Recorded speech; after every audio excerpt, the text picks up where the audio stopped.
보이나요? 네. 네. 첫 번째 그 장애 계단 앞에 있는 거 보이죠? 네, 그러면 시작하도록 할게요. 네, 오늘 제가 좀 부탁받은 것은 장애인 이동권과 관련된 내용이고요. 뭐 요거는 이동권을 좀 상징하는 사진 같아서 좀 써봤고요. 혹시 장애인 마크 왼쪽과 오른쪽이 있는데 요즘 사용하고 있는 장애인 마크가 어떤 건지 좀 알고 계실까요, 선생님들?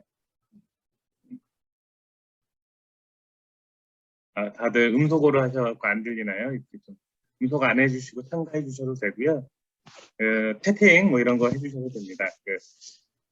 지금 현재 우리나라에서 공식적으로 쓰고 있는 장애인 마크는 화면 오른쪽에 해당돼요. 네, 그 전에는 화면 왼쪽에 있는 마크를 썼습니다. 그래서 이 화면 왼쪽에 있는 마크는 장애인들 마크 중에 KS 마크였었어요. 우리 한국이 제정한 마크였고요. 오른쪽 장애인 마크는 국제 ISO 표준 장애인 마크였는데 사실 오른쪽에 있는 마크가 장애인들 딱 봤을 때 이미지 자체가 좀 수동적으로 보이잖아요. 그래서 2014년 뉴욕에서는 이 마크를 좀 능동적인 마크로 바꾸자 해서 운동이 일어나면서 좀 바뀌었어요. 근데 아이러니하게 한국은 왼쪽에 이렇게 좀 능동적 마크를 쓰다가 오히려 14년에 오른쪽 마크를 표준 마크로 바꿔버려요. 저는 이 마크의 변화에서 현재 우리나라의 장애인 이동권이 오히려 거꾸로 가는 거 아닌가? 이런 것들을 좀 상징해 주지 않을까 해서 이 마크를 여러분들에게 보여주면서 시작을 좀 하려고 했습니다. 저는 장애인 평생교육시설 가사리 학교의 대표 맡고 있고요. 장애인 관련돼서 뭐 이런저런 활동들, 그 다음에 장애 교육 관련된 활동들을 좀 하고 있고요. 인사드리겠습니다. 송사호입니다. 안녕하세요. 네. 네, 요즘은 자꾸 머리카락이 빠져가지고요. 점점 여기 이마가 넓어지기는 하는데 양해해 주시고 수업 계속 하도록 하겠습니다.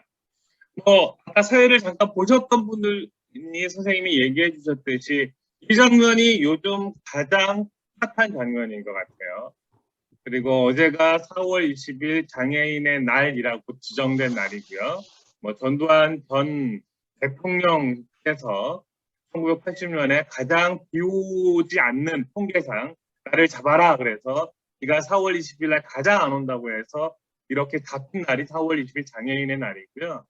장애인 관련된 운동을 하는 전국 장애인 차별철폐연대는 이날을 참 아이러니한 날이지만 장애인 차별철폐의 날로 규정하고 지금까지 계속 이동권, 교육권, 자립생활권 등등을 가지고 투쟁을 해오고 있습니다. 그리고 이것은 최근 이제 이준석 대표가 논란이 있었을 때 장애인분들이 지하철을 타자 뭐 이렇게 해서 시위를 하는 장면이고요. 아무튼 이분이 갑자기 등장해서 그전까지 장애인계 이슈는 일부 사람들, 일부 정치인들 가끔 TV에 나오는 정도로 그렇게 관심 있는 의제가 아니었었어요. 언제만 관심 있냐면 딱 1년 중에 4월 20일만 관심 있는 의제죠. 그리고 나머지는 관심 있는 의제가 아니라 장애인들이 뭐 시위를 할 때 뭐 단신으로 이렇게 다뤄주고 있었는데 갑자기 국민의힘 당대표인 이준석 대표가 페이스북에 글을 올리게 됩니다. 장애인들 너무 봐줬다. 왜 봐주냐? 뭐 이런 내용이죠. 그리고 민주당 시장 시절에는 서울시장 시절에는 데모 안 했는데 왜 국민의힘 오세훈 시장이 들어오면서 시위를 하느냐? 그래서 정치색을 입히게 되죠. 그러면서 이렇게 빨갛게 칠해놓은 여기 있잖아요. 특정단체의 인질, 시민의 아침을 볼모로 잡는 이런 발언들을 하게 됩니다. 그래서 장애인계에서 이거에 대해서 많이 질타를 했죠. 장애인들이 무슨 테러리스트냐 저런 혐오적 발언을 쏟아내고 있냐 당대표가 이런 얘기를 했고요. 다음에 사실 이준석 대표 이 댓글에는 어마무시한 장애인 혐오성 댓글들이 달리기 시작해요. 요즘 사실 다음이라든지 네이버 기사를 보면 네이버는 예전부터 그랬는데 다음 기사 같은 경우에는 그래도 친민주당 성향인 분들이 많으신지 우호적이었는데 그 근래는 완전히 바뀌었어요. 다음에 기사 댓글도 보면은 정말 어마무시한 장애인 혐오 댓글이 딱 달리게 됩니다. 뭐 장애인들을 그냥 있는 그대로 밟아버리고 싶다부터 등등등 얘기들이 나오고 있는데요. 그래서 전당연에서 얘기를 했죠. 너무 혐오 발언들을 조장하고 장애인들과 비장애인들을 갈라치게 하는 정치를 하지 마라 그랬더니 이준석 대표가 당당하게 얘기합니다. 혐오한 적 없는데요. 혐오한 거 있으면 사실 팩트로 얘기합시다.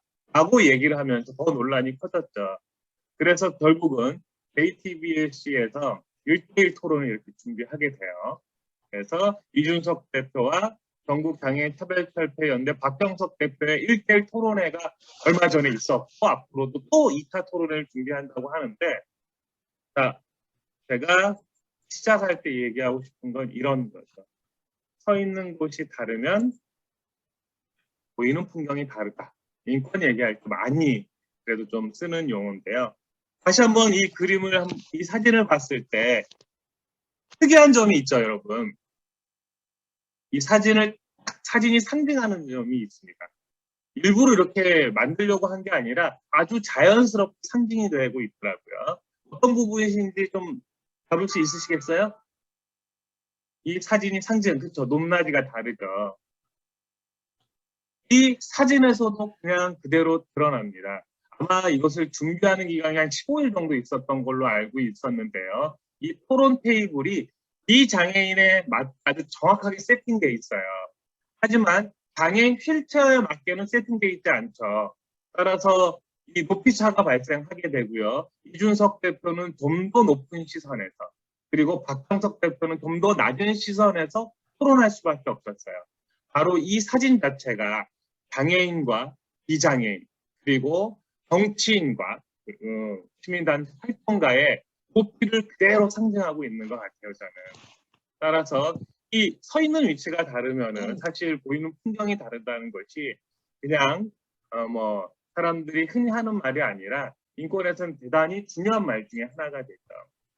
혹시 여러분 뭐 제가 이런 질문 했을 때 뭐 여기 계신 분들은 학교교사이고 하니 뭐 또 많은 분들 장애인분들과 만났으니 뭐 대답을 아주 뭐 편하게 하실 수는 있을 것 같은데요. 버스를 타는 게 과연 특권일까요? 라고 질문하면은 대다수 분들은 버스 타는 게 뭐 특권이 아니겠죠. 시외버스 타는 게 특권일까요? 라고 했을 때 대다수 사람들은 뭐 이건 특권이 아니죠. 라고 얘기할 수 있어요. 또 이런 얘기를 합니다. 결혼이 특권일까요? 라고 했을 때 보통의 경우에는 결혼은 선택이지 이걸 특권이라고 할 수 있나요? 이렇게 생각하게 되겠지만은 버스와 관련돼서 휠체어를 타는 장애인의 입장에서 봤을 때는 버스를 타는 것 자체가 비장애인들 또는 휠체어를 타지 않는 사람들의 특별한 권한에 해당되죠.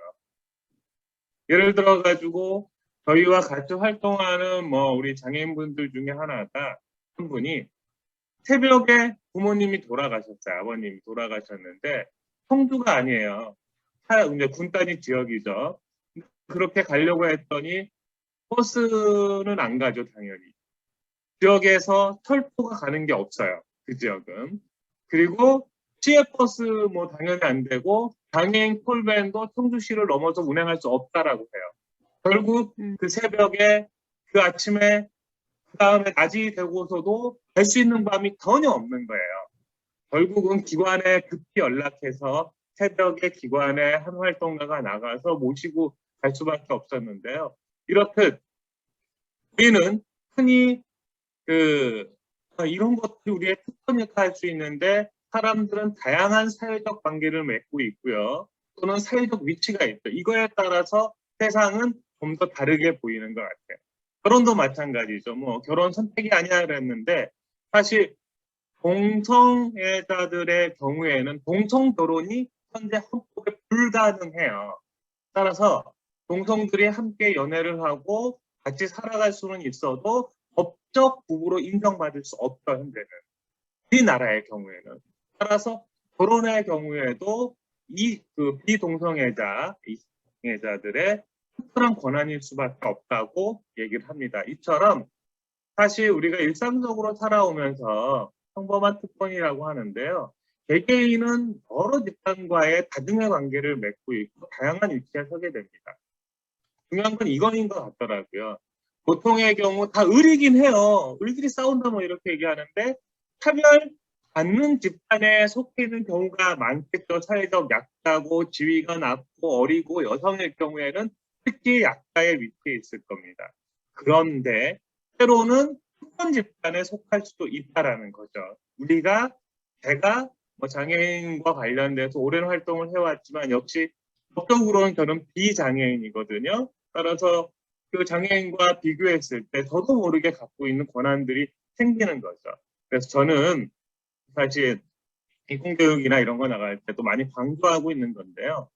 각자가 처한 위치에 따라서 대부분 뭐 우린 약자니까 차별받겠지만은 차별할 수도 있음을 발견해야 된다라고 얘기를 좀 하고 있어요.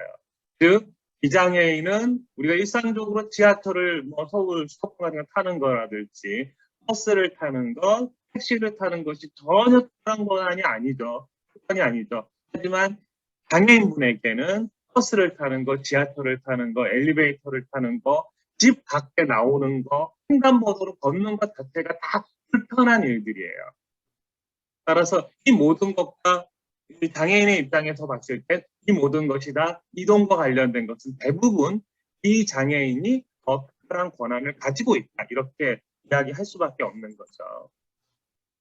그래서 이준석 대표는 얘기해요. 자기는 뭐 통화를 쓴 적이 없다고 해요. 박영석 대표가요. 토론하는 과정 속에서 이런 얘기합니다. 아까 봤듯이 당신 인질, 볼모 이런 단어 쓰지 않았냐라고 했더니 이준석 대표가 과감하게 그런 얘기 하더라고요. 아니 집회하시는 분이 욕먹을 각오 안 하셨어요? 그 정도도 욕먹을 각오 안 하고 무슨 집회를 하십니까? 하고 오히려 반박을 하더라고요. 문제는 그렇죠. 사실 집회하면요. 뭐 다양한 단체들이 집회를 할 때 때로는 욕도 먹고 욕먹을 각오도 하죠. 장애인들이라고 다르겠습니까? 청주에서도 사실 장애인 집회를 하게 되면 버스를 맡기도 하고요. 몇 명 안 되시는 분들이 몇십 명 전타선을 막 점거하기도 해요, 사실. 불편한 시민들에게 주기도 하죠. 그럼 시민들이 욕을 안 하시겠어요? 하시는 분들이 있어요. 다 옹호만 해주시는 않겠죠. 그러면서 사회적 문제들을 제기를 하는 건데, 하지만 우리 국민의힘 이준석 대표는 좀 다르죠. 왜냐? 사실 차별이 시작되는 단계를 보면은 편견, 혐오, 우월일 뭐 이런 것들이 발생해요. 막 남을 비난한다든지 특별히 다른 시각으로 본다든지. 중요한 것은 여기에 위계와 권력이 개입했을 경우 이것이 혐오로, 편견으로, 우월로 확장되는 거죠. 그래서 이것을 보통 차별의 시작이라고 얘기하고요. 더 나아가서 이것이 배제가 되거나 격리가 되거나 예를 들어 장애인분들, 정신적 장애인들을 특별한 병원에 가두거나 또는 장애인들을 시설로 많이 계시기도 해요. 사실 오해하는 분들도 계시는데 시설에 거주하는 장애인은 전체 장애인의 1%밖에 사실은 안 돼요. 2만 5천 명 정도 된다고 하더라고요. 근데 아무튼 이렇게 갇혀서 배제 격리당하기도 하고요. 이것이 완전히 제도 완성됐을 때 우리는 차별의 완성이라고 하는데 제가 여기서 주목하려고 하는 것은 결국은 똑같은 단어와 언어를 쓰더라도 그게 혐오냐 아니냐 판단의 기준이 뭐냐라고 했을 때는 그 사람이 갖고 있는 위치죠. 그리고 그 사람이 갖고 있는 권력이라고 저는 봅니다. 따라서 이준석 대표는 그냥 보통 자신들이 이야기하는 한 명의 시민으로서 또는 불편한 사람으로서 얘기한 게 아니라 이 나라의 집권 여당이 이제 될 거죠. 며칠 안 남았어요. 집권 여당의 당대표가 한 말이라는 거죠. 당대표가 어떤 단어를 사용했느냐? 인질, 볼모라는 단어를 사용했습니다. 그럼 이거는 그냥 비난, 욕, 센 발언이 아닌 거예요. 인질, 그다음 볼모, 이것은 누구한테 쓰는 단어냐면은 테러리스트에게 쓰는 단어잖아요, 사실. 우리 인질을 잡고 볼모를 잡고 어떤 것을 요구해. 그럼 테러리스트를 쓰는 단어인데 그것을 비유로 쓴다고 자기는 얘기할지언정 이준석 대표의 위치가 있기 때문에 이것은 단순히 비유가 아니라 권력의 힘을 갖는 발언, 혐오 발언이 될 수밖에 없다고 저는 보는 거예요. 실제로 그 발언이 있은 이후에 뭐 장애인 문제에 대해서 옹호하는 분들, 그래도 이해해야 되는 거 아니냐라는 것도 있었는데, 지금까지 강하게 발언하지 않았던 수많은 사람들이 나서서 장애인을 집단 혐오 발언들을 쏟아내기 시작하죠. 그래서 저는 누가 했느냐, 어떤 힘을 갖고 있느냐에 따라서 이것이 달리 판단할 수 있는데, 이준석 대표가 당당하게 자기는 혐오 발언 한 적 없어요라고 하는 것은 그야말로 어불성설이라고 보고 있습니다. 그래서 저는 이런 단어를 쓰는 이 당대표, 특히 비문명적 행위라고 얘기를 하더라고요. 정말 이분 언어 구사할 때 보면 아주 과감하게 하세요. 제가 그 정치인들의 논리를 좀 아무리 인정하려 하더라고요. 사실 장애인들이 현재 하고 있는 집회 방식은 철저하게 비폭력 무저항 방식이에요. 예를 들어서 버스를 타는 거죠. 버스를 타면서 어떤 폭력적 행위를 하는 게 아니잖아요. 경찰들이 하면은 잡혀가요, 사실은. 그리고 지하철에 오늘 또 이제 지하철을 다시 타기를 했는데, 장애인분들이 한 분 한 분 타는 것이 자신의 심폐 속도에 맞춰서 느리게 타는 것이지, 시민들에게 어떤 폭행을 가하거나 폭력을 가하는 행위가 아니거든요. 보통 폭력 시위하면 약탈, 방화, 사실 미국의 시위들은 이런 거 많아요. 약탈하고 방화하고 막 도시가 막 난리가 나죠. 슈퍼마켓이 털리고. 근데 한국 장애인들의 시위는요, 철저하게 자신의 불편함을 알리는 것이 남을에게 직접적 폭력을 가하는 행위가 아니죠. 우리가 이렇게 행위하는 것 자체만으로도 충분히 사람들에게 전달되는 메시지들이 있으니까요. 즉, 비폭력 시위는 가장 문명적 시위 방식이에요. 그럼에도 불구하고 사실은 이준석 대표가 모르지 않을 거라고 생각해요. 하버드 되고요. 정치외교 공부한 사람인데, 그럼에도 불구하고 이렇게 시민과 그리고 장애인을 갈라치기 하는 발언들을 한다는 것이 저는 좀 답답하고요. 특히 항상 강조를 합니다. 시민을 불편을 한다고. 시민이 발을 골모로 잡는다고. 그러면 여기에서는 정확하게 장애인은 시민이 아니다라고 얘기를 하고 있는 거죠. 장애 시민은 시민이 아닌가. 즉 철저하게 갈라치기 혐오 용어들을 좀 사용했다고 저는 생각하고 있습니다. 이 시점에서 이동권 투쟁의 역사를 좀 한번 시작을 좀 봐야 될 것 같아요. 보통 요 이야기로 이동권 투쟁을 설명을 해요. 오이도역과 발산역의 사고, 그 다음에 이후에 만들어진 교통약자 이동 편의증진법을 얘기하는데, 이 전에도 있었어요, 사실은. 1985년에도 장애인 한 분이 자살을 하는 사건이 있었어요. 도저히 밖에 나갔더니 뭐 이동도 할 수 없고 뭐도 할 수 없어. 이 세상 편익성을 좀 가르쳐주세요. 라는 그런 형태의 시위도 있었죠. 행위도 있었어요. 그리고 그전에도 또 장애인이 지하철을 타다가 사고를 당하거나 사망한 사건도 있었는데, 이게 상징이 됐던 것은 2000년 1월 20일인데요. 오이도역에 휠체어를 탑승한 장애인들가요. 그전까지는 엘리베이터가 없고 지금도 간혹 남아있는 데가 있어요. 계단 옆에 휠체어 리프트가 있습니다. 계단을 따라서 쭉 함께 따라가는 리프트예요. 그 리프트에 타면은 장애인이 이제 한 대 타고 그러면 이곳을 간단한 안전바 정도로 막는 건데요.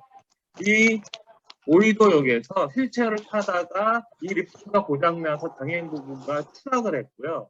결국은 두 분 다 사망하게 되는 사건이 발생합니다. 그래서 이 전까지 장애인계가 이제 뭐 여러 또 장애인계도 좀 반변 장애인계도 있었고요. 또 중립적인 장애인계도 있었는데, 그래도 장애인의 권리를 주장했던 장애인 단체들이 이전까지 어떤 특별 행동을 못하고 있었어요. 그전에 장애인계는 보통 누가 주도를 했냐면은 경증 장애인 또는 사회복지사가 장애인계의 복지라든지 단체들을 주도해 왔는데, 이 사건을 계기로 처음 중증 장애인들이, 즉 휠체어를 이용하는 장애인들이 모이기 시작했어요. 그래서 몇몇 단체들이 모여가지고 장애인 이동권 연대를 만들게 됩니다. 그리고 이런 시위를 시작을 하죠. 장애인도 버스를 타고 싶다. 그래서 장애인 이동권 쟁취를 위한 연대의를 만들고요. 버스에 이런 것들 붙이면서 시위도 하고요. 그리고 이렇게 사람들이 처음으로 중증장애인들이 장애인 운동에 당사자로 나서는 사건, 계기가 되게 됐어요. 좀 많이 이렇게 시위들을 좀 해왔던 것 같아요. 자, 그런데요, 바로 얼마 가지 않았어요. 2002년 5월 19일 날 발산역에서, 이번에는 또 다른 역이죠. 휠체어를 탑승한 중증장애인이 또 리프트를 타고 내려가다 사망을 하신 거예요, 트럭에서. 그래서 이제 이 중증장애인들을 중심으로 새롭게 형성되고 있는 장애인 운동단체들이 또다시 이제 모이기 시작했죠. 그러면서 또 시위를 하게 됩니다. 이때도 시위 참 많이 해서 지금만큼 많이 했어요. 요 사진 한번 보시면은 얼마나 처절했는지를 느끼실 수 있을 거예요. 지하철에서 타고 사망하니까 장애인분들이 아예 폐사슬을 휠체어마다 연결하고 사다리를 연결해서 뭐 그전에 뭐 가서 좀 시위하면 경찰들이 뭐 날라버리니까요. 이제 자신들이 좀 더 시간을 끌기 위해서 이런 좀 더 격한 아주 이런 시위들을 하게 되죠. 또 때로는 이렇게 휠체어 밑으로 들어가고 이렇게 하면서 실제로 지하철역 안쪽 철로까지 들어가는 시위들을 하게 돼요. 이러면서 얘기를 하게 되죠. 장애인의 기본적인 권리, 이동권을 지켜달라. 장애인들이 밖에 나가면 온갖 세상이 턱이고 버스도 탈 수 없고 지하철을 타려면 목숨을 걸어야 되고 뭐 이런 상황들을 이야기하게 되고요. 아무튼 다양한 뭐 사진들이 많은데요. 이렇게 장애인분들이 아주 이 당시가 가장 터절했던 것 같아요. 결사적으로 이렇게 행동을 하게 되면서 결국은 우리나라에 2005년에 2001년부터 계속 버스를 타자 시위를 해요.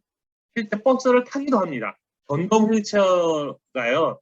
버스를 타려면 정말 힘들거든요. 저도 몇 번 해봤는데 한 4명 정도 비장애인들이 전동 휠체어를 버스에 올리는 버스 타기 시위들을 해요. 또 지하철 같은 경우에는 아까 이야기 드렸듯이 지하철 선로에 내려가는 뭐 이런 투쟁들을 해서 2001년부터 당장 4년의 투쟁 끝에 교통약자 2도 편의 증진법을 만들게 됩니다.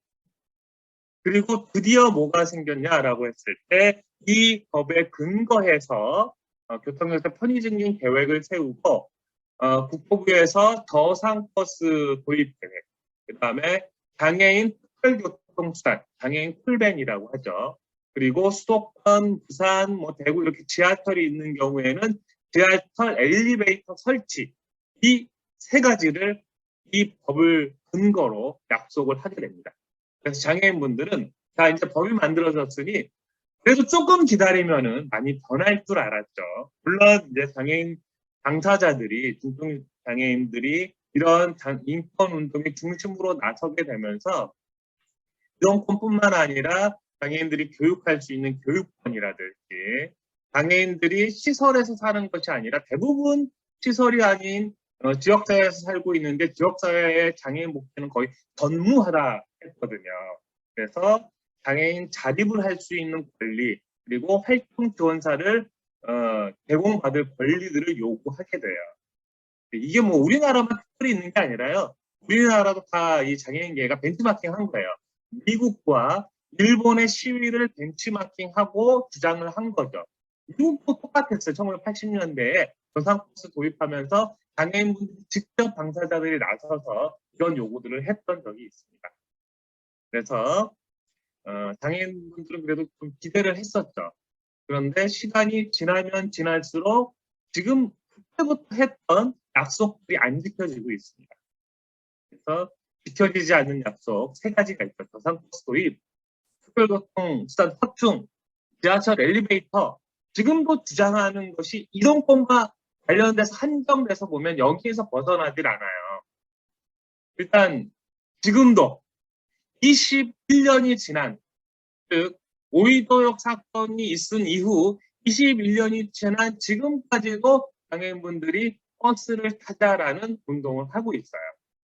작년 같은 경우에는 20주년이어서 전국에 걸쳐서 버스 타기 운동들을 좀 하고 있고, 충청도에서도 그 세종시, 대전시, 그리고 청주시가 세 군데가 함께 계속 이 운동들을 진행하고 있습니다.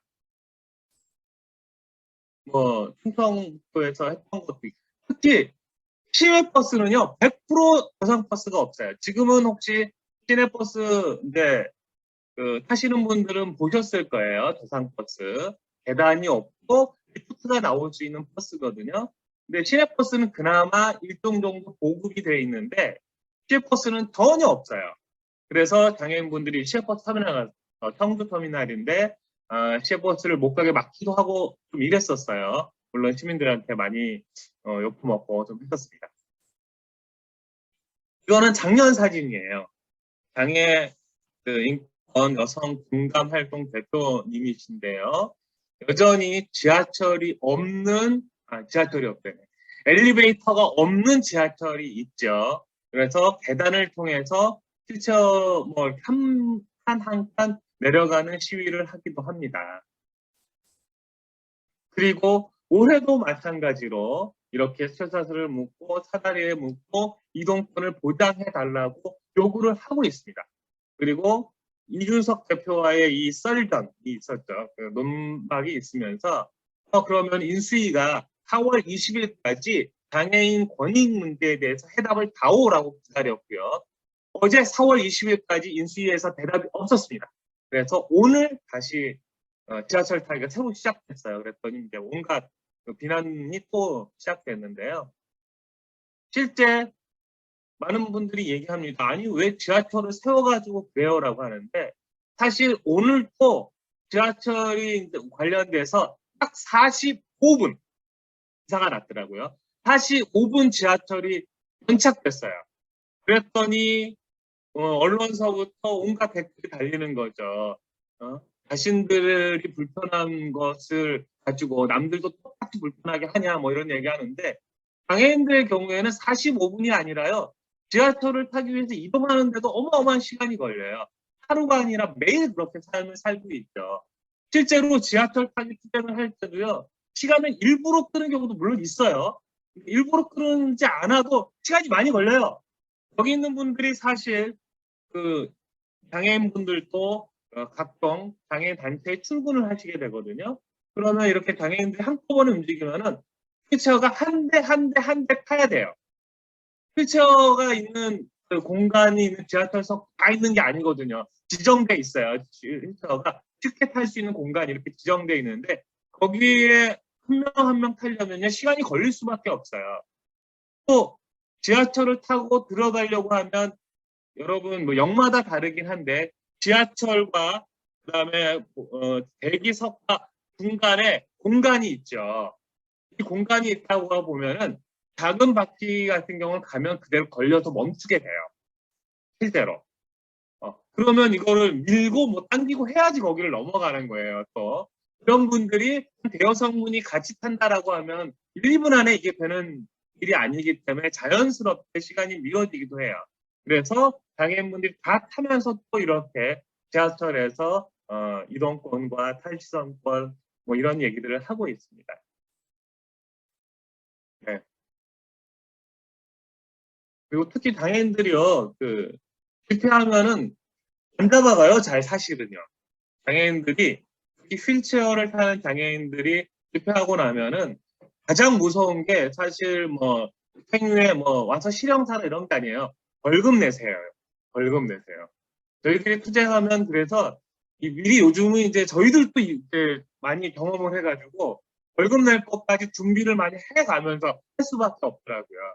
1인당 뭐 한 2, 300만 뭐 몇 명 나오면 몇 천만 원이 되죠. 사실 장애인들이 지금까지 이런 건 투쟁을 하면서 낸 벌금만도 어마어마할 겁니다. 가장 비난받은 분이에요. 혹시 들어보셨나요? 버스 타고 가세요. 이 영상 보신 분 있으실까요? 제가 화면에 여러분들이 나타나진 않아서.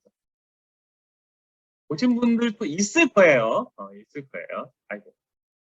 잠깐만요.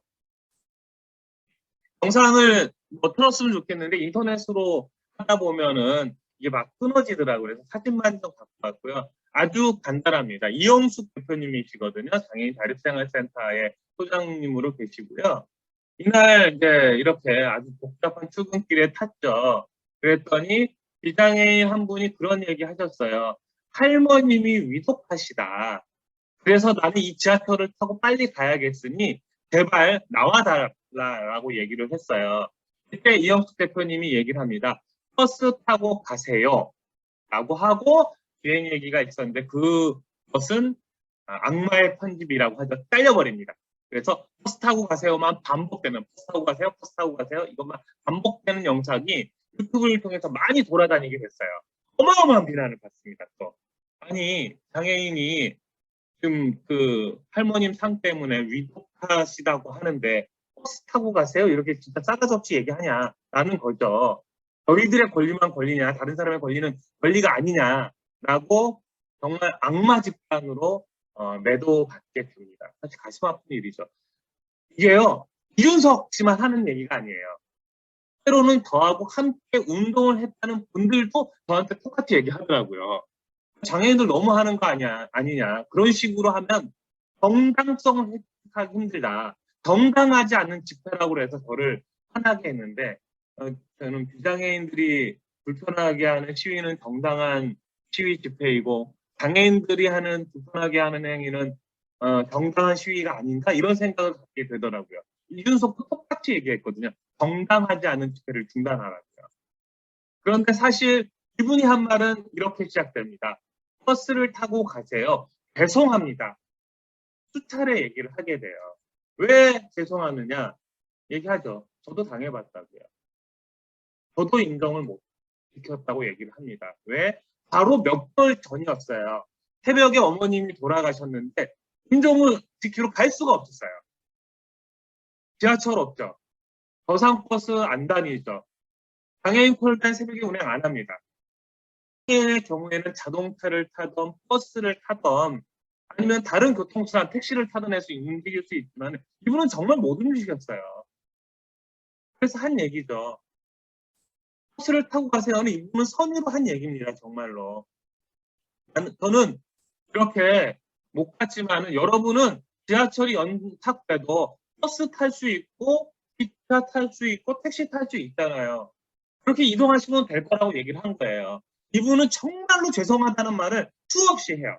근데 이 부분은 딱 삭제되면서 사람들이 알려지게 되죠. 버스 타고 가세요라고. Low battery.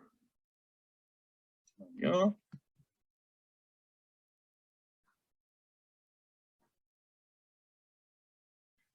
자, 저상버스가 있습니다.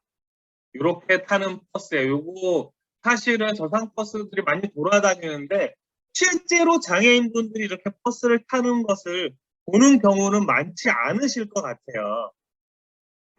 장애인들도 사실 불편해 하시거든요. 자, 보겠습니다. 지켜지지 않는 약속 저상버스. 1차 교통약자 편의 증진 계획이 2005년에 교통약자 편의 증진법이 만들어지면서 5개년 계획으로 2007년부터 2012년까지 해요. 이때 저상버스를 2012년까지 31.5%를 도입하겠다 약속을 합니다. 국토교통부가요. 근데 2012년 말 12.8%를 달성을 해요. 한번 그럴 수 있다고 생각해요. 2차 교통약자 편의증진법 증진 계획이 만들어지죠. 그래서 2016년 말까지 그러면 어떻게 할 거냐라고 했을 때 41.5% 만들겠어요. 이렇게 얘기를 했습니다. 그런데 또 몇 프로냐? 19%밖에 안 돼요. 1차 계획에도 도달을 못했어요. 다시 계획을 세우고 했는데 자, 3차 교통약자 편의증진 계획을 세우고 2021년 말까지는 그래 정말 미안해.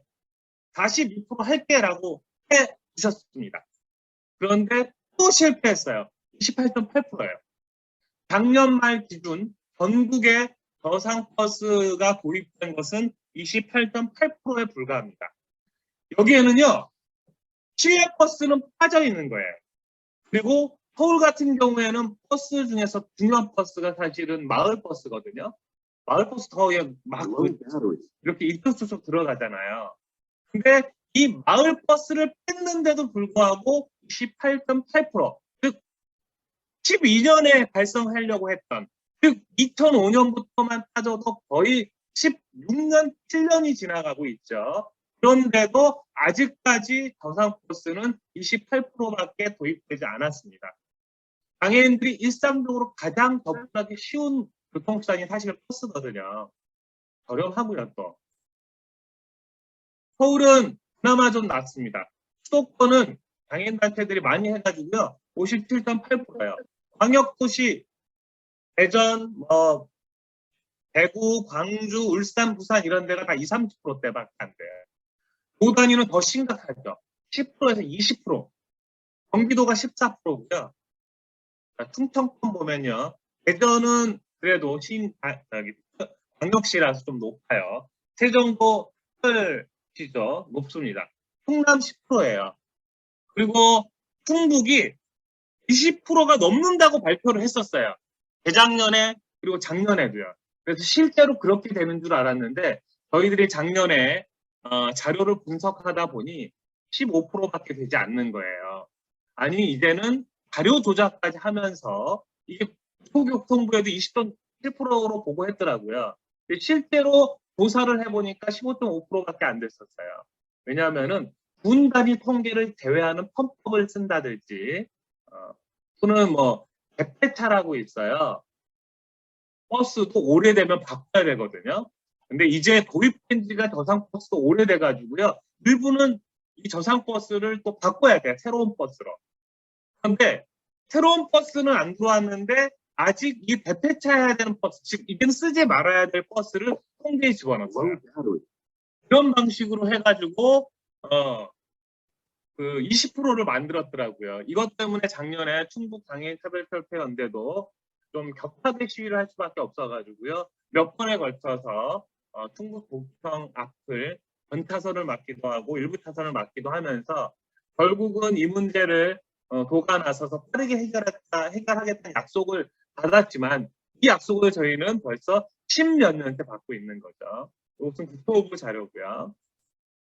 두 번째, 요거는 많이 보셨을 거예요. 해피콜 장애인 콜밴이고요. 교통수단이고 휠체어를 탈 수 있는 공간이 있고 경사가 있는 자동차입니다. 단체에서도 쓰지만 요즘 많은 이제 보급이 된 상태인데요. 이것도 보면요. 법정 기준은 중증 장애인 150명당 1개를 해야 된다라고 되어 있습니다. 그래서 2006년에 155대로 출발해서 2020년에는 3,000대가 넘는 장애인 콜밴이 전국에 보급이 됐어요. 그런데 보급률은 아직도 83.4%. 이게 가장 저렴한 이동수단이라고 얘기하고 있어요. 지자체는. 왜냐하면 버스 바꾸려면 몇 억 들거든요. 추가로 드는 비용입니다. 이거는. 버스 한 대가 뭐 보통 예전에는 1억이 좀 안 됐었어요. 근데 요즘은 좀 전기차 뭐 이런 식으로 비싸지긴 했는데 저상버스는 거기에 2억 정도가 더 들어가니까 어려워요. 장애인 콜밴은 그나마 저렴하다고 해서 특히 장애인만 전용으로 이용할 수 있으니 보급을 빨리 해주겠다. 라고 약속을 했는데 13.4%죠. 경기하고 전국에서 경남만 두 군데만 딱 100% 통과했습니다. 나머지 지역은 법정 기준 미달이에요. 무려 15년이 넘었고 17년이 된 최초의 계획으로부터 그럼에도 불구하고 법정 기준 미달이에요. 매번 새로운 계획 세울 때마다 하겠다는데 미달이죠. 작년에 충북은 51%로 전국 꼴찌했습니다. 청주시는 좀 나은데 군단이 충주시, 제천시 이런 데가 너무 열악해가지고요. 52%로 장애인 콜밴이 전국 꼴찌예요. 아까 버스는 통계 조작을 제대로 좀 했더니 15%여도 솔직히 얘기하면 저상버스는 보급률이 꼴찌에서 세 번째였거든요.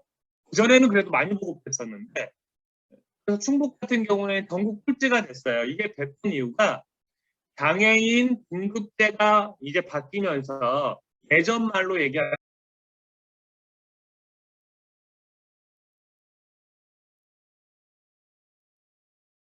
더 많은 장애인 콜밴을 확보해야 될 기간이 2년 정도 있었어요. 근데 2년간 코로나 시기였고 저희 충북 장애인 차별철폐도 발표한데도 당연히 뭐 코로나 시기 집회 이런 거 못하더라도 알아서 잘 해주겠거니 했거든요. 근데 2년간 늘어난 장애인 특별교통성 콜밴이 없었어요. 그러다 보니 자연스럽게 다른 지역은 늘리고 있고 충북은 안 늘려가지고 전국 꼴찌가 되더라고요. 2, 3년 만에. 이것도 긴급하게 늘린다고 했는데 이런 문제가 있는 거죠. 저상버스 25% 정도. 장애인 콜밴 보급 안 돼요. 이 점. 그리고 요건 이제 엘리베이터입니다. 예전에는 엘리베이터가 전혀 없었어요. 리프트였는데 요즘은 엘리베이터 너무 많이 사용하죠. 문제는 2002년 이명박 서울시장님이 약속하셨습니다. 2004년까지 100% 설치할게요. 라고 약속을 했죠. 그랬는데 안 했습니다.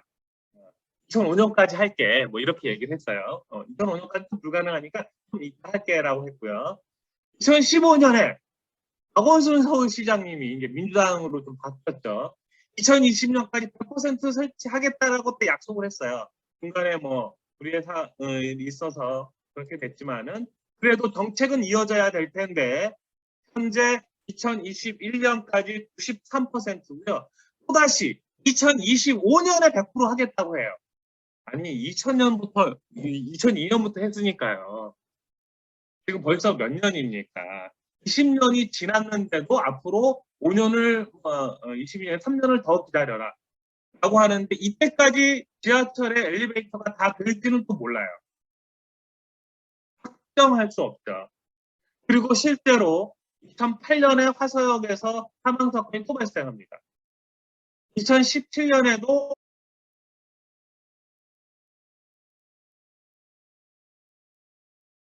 분들이 지하철을 타다가 사망하거나 갈비뼈 골절, 머리뼈 골절, 안마 골절, 뇌진탕 이런 게 계속 이어지고 있어요. 10여 건이 계속 있죠. 따라서 장애인 분들은 제일 안전한 버스 타고 싶고 지하철도 탈 수 있게 엘리베이터 다 설치해 달라는 거예요.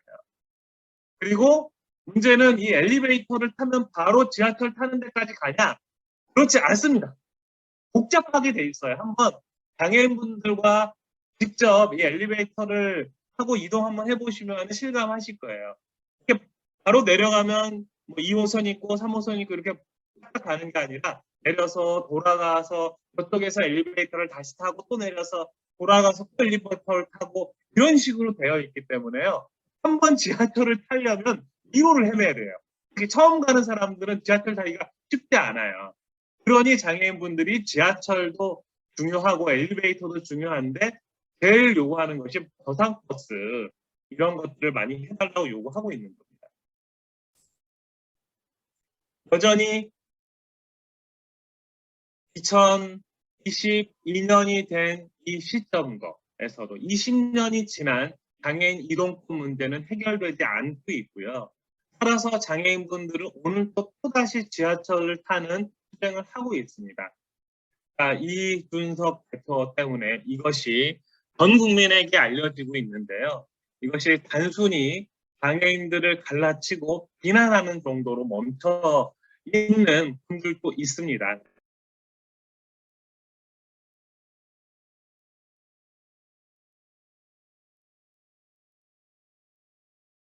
콜밴 만들어주고 엘리베이터 만들어주는 거 장애인들을 이용한 건 아니냐 이거. 장애인 인구 사실 5%입니다. 한국 사회에서 등록장애인 인구 5%고요. 휠체어 이용 장애인 인구는 훨씬 더 떨어지겠죠.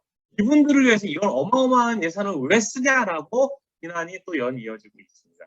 지하철 공짜로 타잖아요. 그 다음에 장애인들을 위해 저상버스 한 대 만들면은 버스의 2배 이상 가격을 줘야 되는데 왜 이렇게 만듭니까? 라고 얘기를 하죠. 그래서 자료를 조사해 봤어요. 무임승차 통계가 있습니다. 무임승차의 80%는 누가 무임승차를 하느냐? 즉 노인분들이 합니다. 국가에서 60세 이상이면 탈 수 있게 해주죠. 그리고 장애인이 17%인데요. 이 장애인 17% 중에 다시 절반은 노인분들이죠. 따라서 장애인분들이 이 지하철에 정말로 예산을 어마어마하게 챙겨가면서 어떤 복지 혜택을 받는 건 아니라는 거죠. 사실 정확하게 지하철 무임승차는요, 관련돼서는 비장애인이 더 많은 혜택을 받고 있죠. 특히 60세 이상의 어르신들이 훨씬 많은 혜택을 받고 있습니다. 그럼에도 불구하고 장애인들 때문에 이 돈 많이 쓴다고 이렇게 얘기를 하고 있죠. 엘리베이터는 통계가 별로 없는데 말 안 해도 아실 거예요.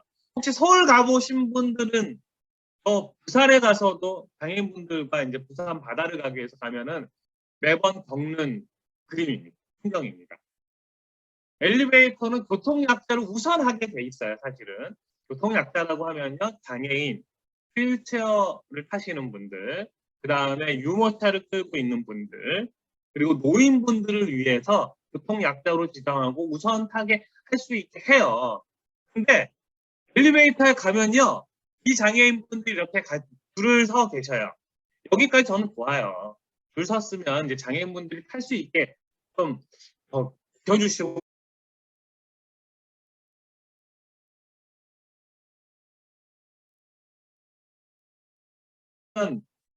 장애인분들 엘리베이터 타면 이제 비장애인들도 한정 인원이 있어요. 그럼 장애인분들이 타려고 해도 비장애인들 몇 명 있으면 다리를 이렇게 좀 비켜줘야 탈 수 있거든요. 근데 안 비켜주셔요. 그러면 위에 있는 비장애인들이 그냥 무시하고 가서 타기도 해요. 그래서 제가 부산에 우리 장애인 한 분과 같이 갔을 때 하도 이러니까 저희들이 뭐라고 하기도 뭐하고 허허 웃고 있는데 외국인이 오셔가지고 탑승하게 해주더라고요. 그래서 외국 그 나라는 아마 그게 자연스러운 문화였던 것 같아요. 저는 뭐 이걸 가지고 시민들을 비난하거나 이런 생각이 있는 건 아니에요. 비장애 시민들을 비난하려고 하는 게 아니라 아니 보면 엘리베이터도 결국은 장애인보다 비장애인들이 더 많이 이용하더라라는 거예요. 그렇게 엘리베이터가 설치되면서 비장애인들에게 더 많은 편의가 제공됐는데 이게 왜 장애인들을 위해서 예산을 낭비하자라고 비난하는 것에 대한 일정 정도 억울함을 반박을 얘기하는 거죠. 그리고 저상버스 얘기합니다. 버스 한 대 가격이 얼마인데 장애인들 잘 타지도 않으면서 왜 저상버스 예산을 투여하게 해? 저상버스 도입하면 안 된다라는 얘기까지 해요. 외국에 다 저상버스들 거의 다 도입되어 있습니다. 근데 왜 이런 얘기가 나오는지 좀 답답하고요. 저상버스에 대한 오해를 풀어야 될 게 저상버스는 장애인을 위한 버스가 아닙니다. 정확하게. 교통약자도 함께 탈 수 있는 모두를 위한 버스죠. 유니버셜 디자인이라고 하죠. 그래서 저상버스 만족도 조사를 했더니요. 비장애인이 4.11점을 줬어요. 유모차 이용자는 2.37점을 줬어요. 휠체어 이용 장애인은요. 1.87점밖에 안 줬어요. 사실 저상버스 타려면 불편해요. 왜 도로 이런 게 잘 정비되어 있지 않아가지고요. 또 장애인분들이 뭐 자주 이렇게 인원도 적고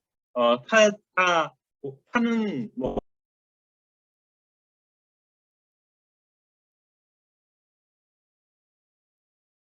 장애인들은요 당황해서 그냥 가기도 해요. 아예 쓰지 않고 이런 분들도 있어요. 장애인 타려고 하고 그냥 출발해버려요. 그리고 이 저상버스가 리프트를 내려야 되는 거거든요. 리프트를 내려 도착하는 것도 좀 시간이 걸리고요. 익숙하지 않아서 실수도 많이 하셔요. 턱이 있기 때문에 이거 맞추기가 쉽지 않아요. 따라서 휠체어를 이용하는 장애인이 저상버스를 탄다는 것도요. 장애인 콜밴에 비해서는 훨씬 불편한 거예요. 점수가 많이 안 나오죠. 저상버스 만족도는 오히려 비장애인이 높습니다. 왜? 경기연구원에 분석한 거예요. 왜? 저상버스를 가장 좋아하시는 분들은 어르신분들이에요. 60세 이상 어르신들이 제일 좋아해요. 왜? 계단이 있으면요. 무릎 아프신 분은요. 계단 하나 올라가는 게 진짜 고역이에요. 세 칸을 올라가는 거 쉽지 않은 거거든요. 저상버스 한 칸만 올라가면 됩니다. 버스 타기만 하면 되죠. 그래서 어르신들이 가장 좋아하는 버스, 즉 교통약자 중에서요. 어르신들이 가장 쉽게 접근하는 버스가 저상버스고 이것은 장애인만을 위한 버스가 아니라 많은 비장애인들과 함께 사용하는 버스라는 거죠. 장애인이 편하면 모두가 편하다라는 말이 빈말이 아니에요. 사실은 정말로 편합니다. 저도요. 이런저런 일 하다 뭐 무릎이 다치거나 하는 일도 있거든요. 근데 저상버스는 정말 행복해요. 한 칸만 올라가면 되거든요. 그래서 저는 이런 얘기들을 좀 하고 싶죠.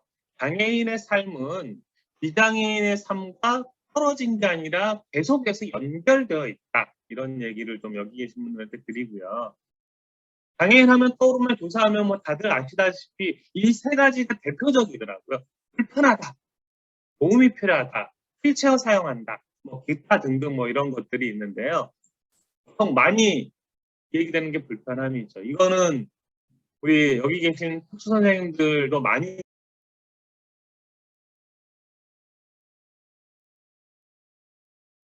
주민들이 반대해서 무산되는 경우들이 종종 있습니다. 장애인 분들이 학교를 가다라는 이제 다큐멘터리 영화도 있는데요. 이렇게 부모님들이 와서 무릎 꿇고 사정을 하고 해야 우리 특수학교 또는 뭐 특수학급 또는 통합학급에서의 장애인들의 교육 이거를 할 수가 있었어요.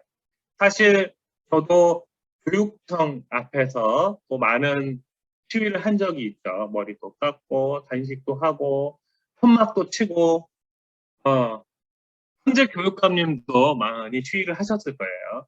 근데 저번에 제가 교육감님한테 되게 대단히 불편했던 적이 한 번 있었는데 교육감님이 그 이제 아무튼 몇몇 대표님들이랑 만나서 하시는 말이 앞으로 교육청 앞에서는 절대 시위를 하지 않게 하겠다라고 하시더라고요.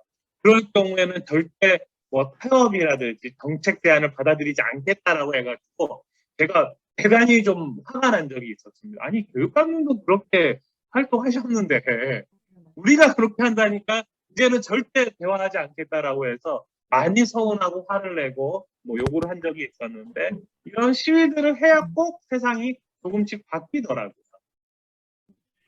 여전히 우리 장애인 교육을 위해서 많은 사람들이 부모들이 장애인 활동가들이 또 당사자들이 이렇게 할 수밖에 없는 현실에 있어요. 왜? 장애인은 불편한 사람으로 인식하니까요. 우리나라 장애인구는 등록장애인은 258만 명이고 많이들 아시다시피 인구의 5%입니다. 그리고 주변에 많습니다. 사실 6가구당 1명이라고 하는데요. 우리 흔히 관계를 맺고 있는 사람들 중에 대부분 거의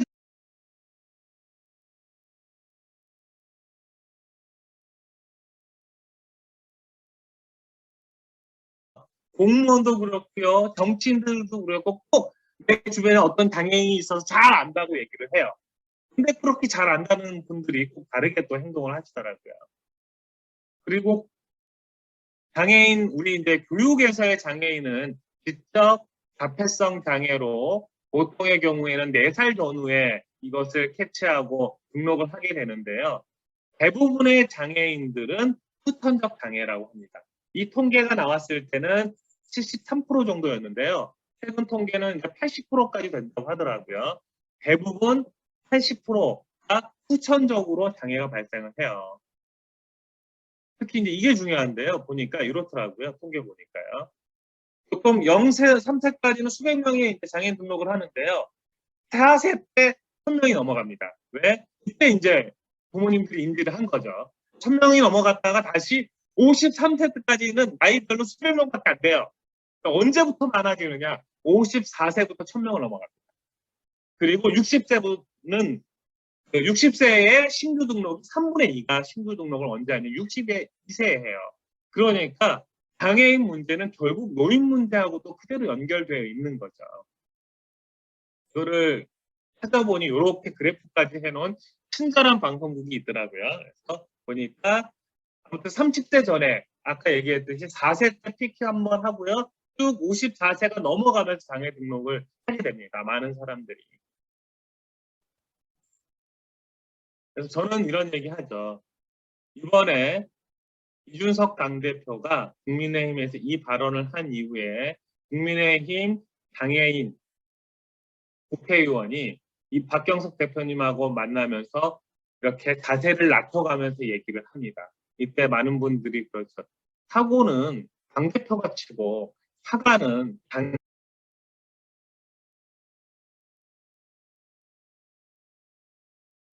만나다 보면은 아까 처음 시작할 때 얘기 드렸던 것처럼 서 있는 위치가 다르기 때문에 보이는 풍경이 다른 것처럼 장애인과 비장애인이 만났을 때 가지고 있는 권한은 많이 다릅니다.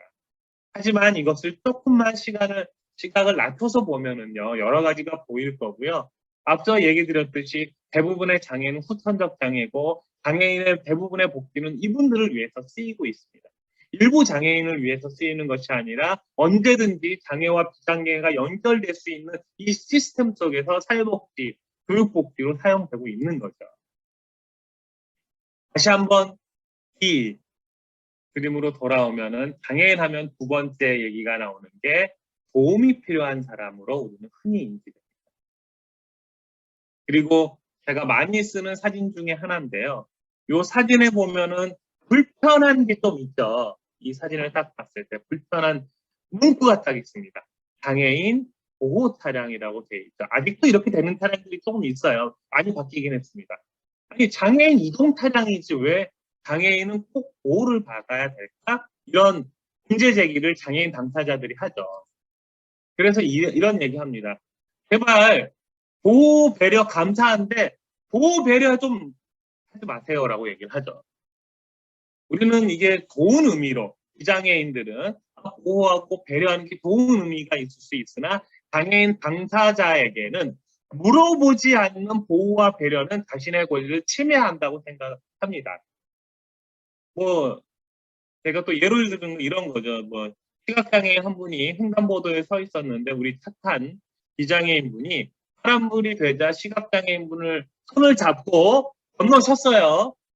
시각장애인 분들이 많이 이제 당황하셨다고 하는데 이유는 간단합니다. 아까 거기가 약속 장소였는데요. 말도 없이 이분이 손을 잡고 건너가게 되면 어떻게 되겠습니까? 당황할 수밖에 없죠.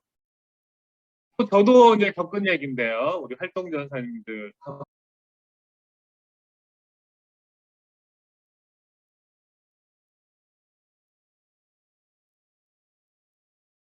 보면 맛있는 반찬으로 고기가 막 올라와요. 그래서 이분은 친절하게 장애인이 불편하니까 고기를 이렇게 집어다가 밥 위에 올려주고 하셨어요. 장애인분이 당황하죠. 왜냐?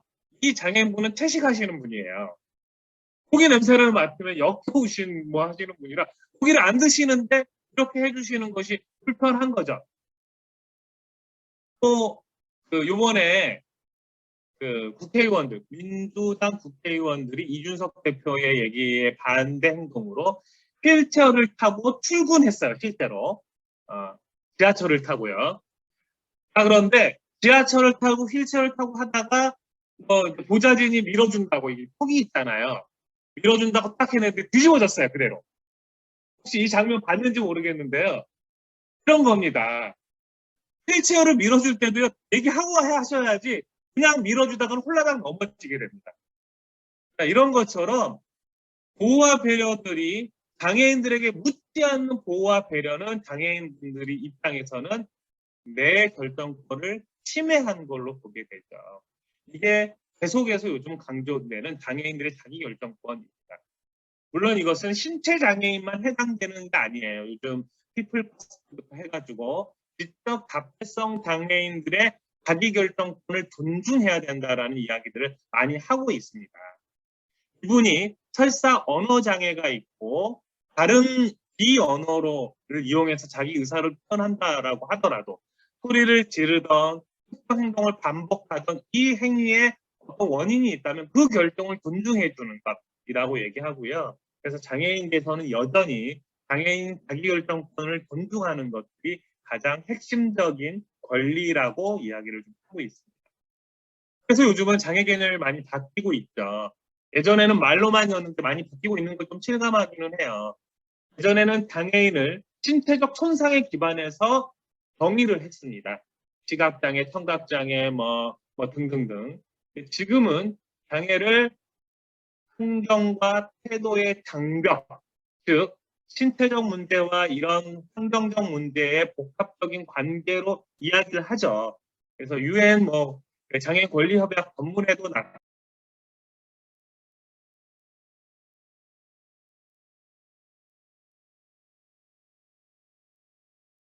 불편하다 생각하지 마시고 이런 거 좀 해주세요라고 하는 거죠. 계단에 있는 것이 아니라 엘리베이터 지하철만 해당되는 게 아니라 많은 건물에 해당될 거고 학교들도 많이 바뀌었어요.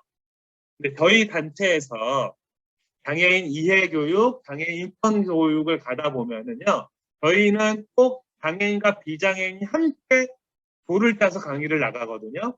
뭐 다른 데서는 보통 비장애인들이 많이 하는데 장애인 중에 휠체어를 타는 장애인분들이 못 가는 학교가 있어요. 턱이 있거나 엘리베이터가 없는 학교가 실제로 많아요, 지금도. 그래서 학교에서부터 뭐 이런 것들이 빨리빨리 저는 개선됐으면 좋겠고요. 단 한 명의 장애인이 있더라도 또는 장애인뿐만 아니라 그 여러 교통약자가 있을 수 있잖아요. 그래서 이런 그 일종의 문턱을 없애는 거죠. 장벽을 없애는 이런 일들이 학교에서도 좀 많이 있었으면 좋겠고요. 저는 이런 거는 좀 안 했으면 좋겠어요. 장애인을 이해하자 그래서 휠체어 타기 좋아요. 근데 그냥 휠체어 타는 게 중요한 게 아니에요. 아까 국회의원들이 턱 있는 데 가다가 뒤에서 밀어주다 넘어지기도 했다고 했잖아요. 그런 것처럼 휠체어를 체험하는 거 핵심은 휠체어가 턱을 만났을 때 장애인이 얼마나 불편한지를 체험하는 거거든요. 단순히 휠체어 뭐 보고 좋은 경험이 되었어 이런 것이 아니라 진정 장애인을 이해할 수 있는 이런 교육이라든지 체험들이 되었으면 좋겠고요. 뭐 학교뿐만 아니라 여러 군데가 이런 데 있으셔 이런 분들. 그 경찰로 앞에다 떡하니 기타를 해놓으면은 장애인분 들어갈 수 없겠죠. 뭐 이런 아주 사소한 일도 좀 신경을 써주는 분들이 있었으면 좋겠고요. 장애인 화장실에 이런 물건들이 이렇게 널브러져 있기도 합니다. 실제 저희들이 발견해서 사진 찍어놓은 거기도 해요. 장애인들이 이용해야 되는데 쓰레기 공간도 활용되고 있는 경우도 있습니다. 그래서 장애인들이 이용하는 화장실은 물론 저는 장애인만 이용해서는 안 된다고 생각해요. 사실 유니버셜 디자인 개념으로 같이 이용하는 공간이어야 된다고 생각하는데 그래서 이것이 그 공간의 의미대로 사용했으면 좋겠고요. 또 이런 경우도 있더라고요. 폭을 없애놨어요 분명히. 그럼 이동할 수 있잖아요. 이런 걸로 막아놔요 다시. 그러면 어떻게 가라는 거예요 장애인분. 그래서 일상에 이런 소소한 것들이 있어가지고 사진 찍은 것도 한번 보여주고 있는 거 드리는 거고요. 잠깐 요거는 보신 분들도 있을 거예요. 한번 볼게요.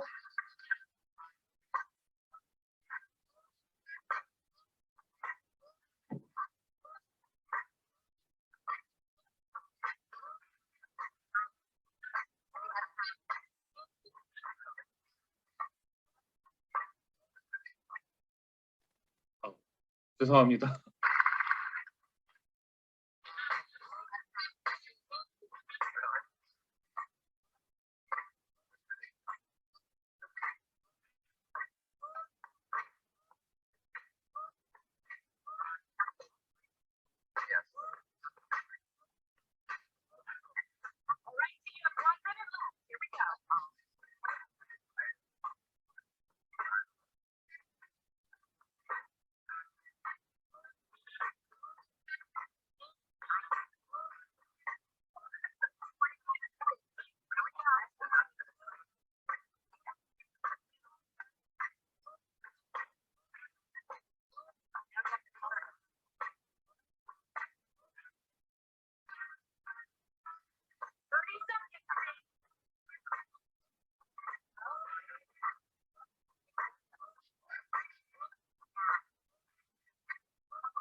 대표님, 영상이 안 나와요.